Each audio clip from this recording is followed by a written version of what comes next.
Welcome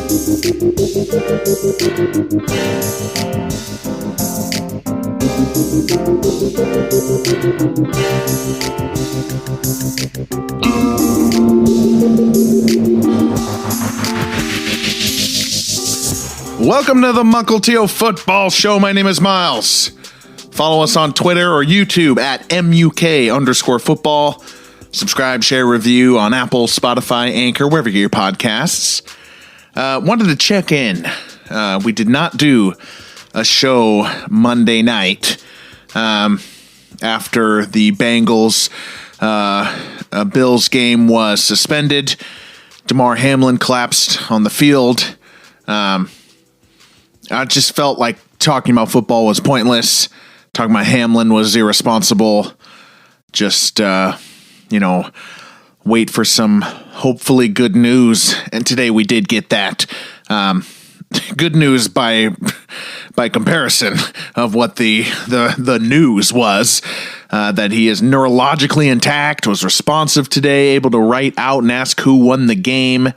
It didn't seem that way when he went down, wasn't breathing, administering CPR. They took him off the field, and he was in critical condition. Still is critically ill at an ICU in Cincinnati. This game, so much has been said about it. I guess just my experience. I cried watching not just the understanding of what was happening, but the reactions of the players, of Josh Allen, of Stephon Diggs, Tre'Davious White, just not even able to look. The way they all surrounded him. I think, yes, it was like in support, but it was also, the Bills players didn't want to be up front, and that is, this guy is literally fighting for his life and be administering CPR and is not breathing. But they did it. They surrounded him. I'm pretty sure to make sure that no cameras saw this. And ESPN was respectful. They backed off, but that's why they were doing that. And just the look on all their faces. Josh Allen, who is Superman, right? Is also like a 20-year-old kid who just saw one of his friends die, basically. At least as far as he knew at that point. And the sound of the crowd too, from the Cincinnati fans, from a fever pitch of the biggest game of the year, Cincinnati Bengals go, go, go, to a stunned just congregation of humans. Just the sound that made and that we heard on the broadcast. It was just hard to go through. I felt just sick about this, just watching that, and because it's a sacred space, sacred's maybe not the right word. That it's a warm space that spans your life. Football, watching football at night, prime time, Monday Night Football. I could think back, to my childhood home. 1994, Jerry Rice breaking the touchdown record against the Chargers on Monday Night Football for the 49ers. Passing Walter Payton and Jim Brown in week 1 there. I've talked about that game a lot.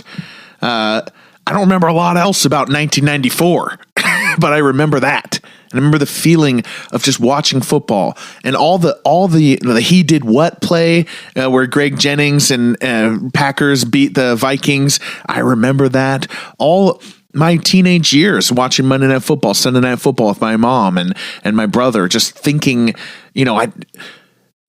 anything at any time in one of these games could become a lifelong memory. And that's true. The he did what game, the comeback, the Jets against the Dolphins, so many great, the Buccaneers the Colts comeback against the Buccaneers on Monday Night Football, all the different things that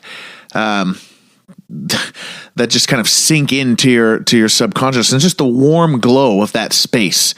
And, that's a lot of the reason for my tears, just to be jarred out of that and brought to, do you remember life? Because it's compartmentalized compartmentalization, right? Sports is about distracting from, the cruelty of real life. Like we talk about ACLs and knees, and we see broken legs replayed over and over again. RG3, Dak Prescott, Joe Theismann going back. We've seen major neck injuries that have altered lives, but life and death like this was something else. And just, something struck me as the sports reporters who are used to that type of stuff. We're talking to the doctors today who came out and kind of gave the good news that he had, responded and was, seemingly, taking a turn in the last 24 hours that pleased them in terms of their medical opinion. Sports reporters somebody asked, have you ever seen anything like this before, to the doctors? And they were like, yeah.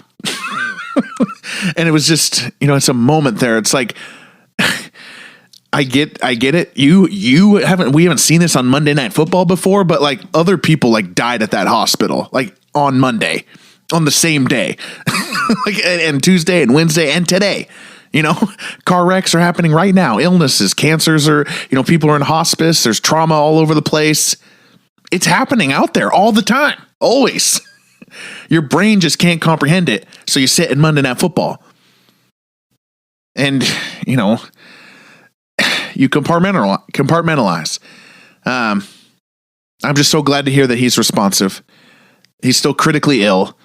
By most accounts, the quick response of the medical staff, gave him the chance, or else it could have been fatal.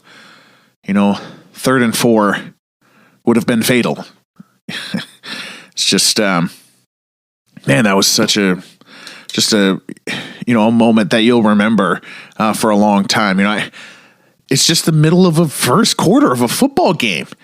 I went to Pro Football Reference. It's just eerie. You look at it. It's if you go to the play-by-play and the last play is in the first quarter with 6 minutes 13 seconds left. It says Joe Burrow pass complete short middle to T Higgins for 13 yards.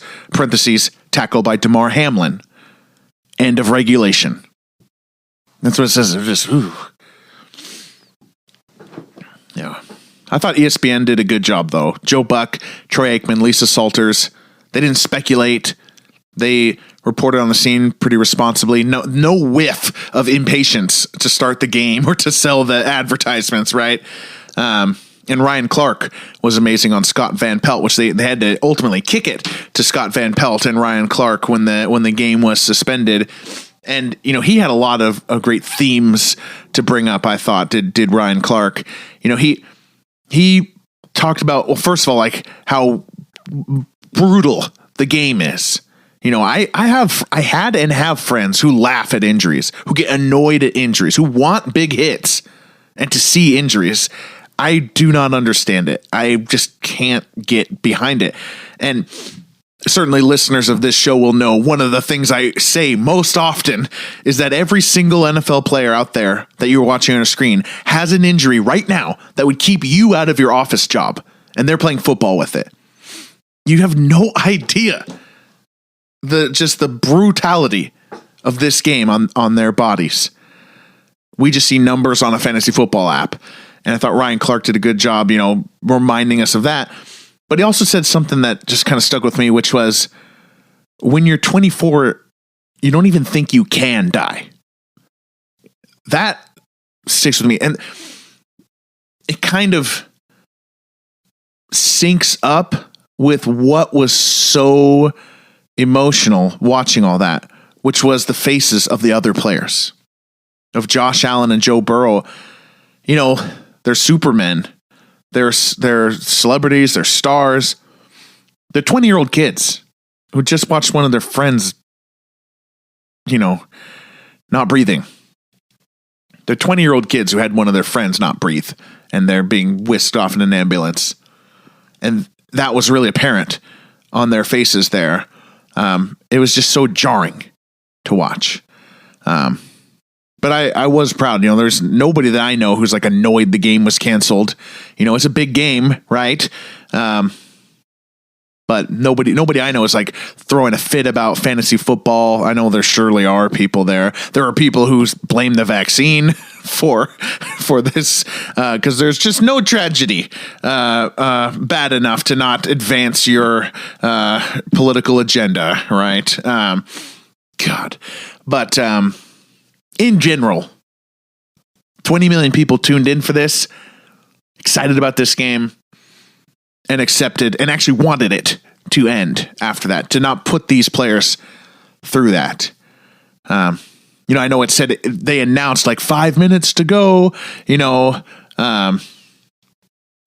I don't think that was actually the NFL saying we're going to play this game and then uproar happening. Like, I just feel bad. That was probably some like referee or some like time official who's like, well, the policy is that after a layoff of this long for an injury, then you have 5 minutes to warm up. I feel like that's what happened. Then that guy doesn't have the authority or the instruction really to call the game. And the coaches made the decision to belay that order, which was clearly the right decision by all. Everyone agrees with that. So we don't know the ramifications of this, of Bills and Bengals not being played. It doesn't seem like it's going to be rescheduled. Maybe we will tomorrow. For that reason, I'm just really not previewing week 18, partly because I don't care. I mean, most of the playoffs seedings are set. I do not care about the minute, who wins the AFC South, who gets the 7 seeds. We'll talk about that on Saturday and Sunday. And we'll really go into the playoffs. The playoffs are what is my main jam. I love playoff football, but right now I just don't feel like talking football. It's like, I don't know. There was a reporter who asked Joe Biden, do you think the NFL is too dangerous? Which is like, come on, man. You're basically like, what a trap question to a politician. Would you like to go on record as stating that one of the most popular things in America shouldn't exist? Because if Joe Biden agrees that the NFL is too dangerous, something that is too dangerous should be stopped, right? Because that's what the word "too" means. So, I mean, he said no. And he said, he kind of stumbled through it, but basically was saying that there is really no way to make the game safe. It's part of the game. And this was a freak accident, it seems. And, we just need to remember that. I skew, liberal and I'm sure people can sense that. But there is a crowd that feels like you need to make the game safe. And I just would like some reality in that. Like, the only true thing to stop injuries in the NFL is to not play. So, and that's, maybe that is the answer. I guess I shouldn't say it's not the answer. To me, it's not. There's magic in what comes out of the NFL. Like I said, I'm transported back, winning the Super Bowl with the Seahawks are lifelong memories. I'll remember them forever with my family, with my friends, with the community, just the amount of joy and the amount of just entertainment and love and good things, that football brings is worth so much. But we need to remember what these guys go through to play this game. I've never been more committed to quitting fantasy football. I don't care. I don't care about fantasy football from here on out. It's so pointless. I love football. And that's what this show really started as. Remember football. At least we can join the players in the same goal that they go for. And that I like that. I like aligning, at least considering what they do for us. So my name is Miles. We'll be back Saturday to talk maybe some Chiefs Raiders, but probably mostly Titans Jaguars. And then we'll be back Sunday to talk about that day's games, and we'll have our playoff slate ready to roll. Thanks for tuning in, and a good night.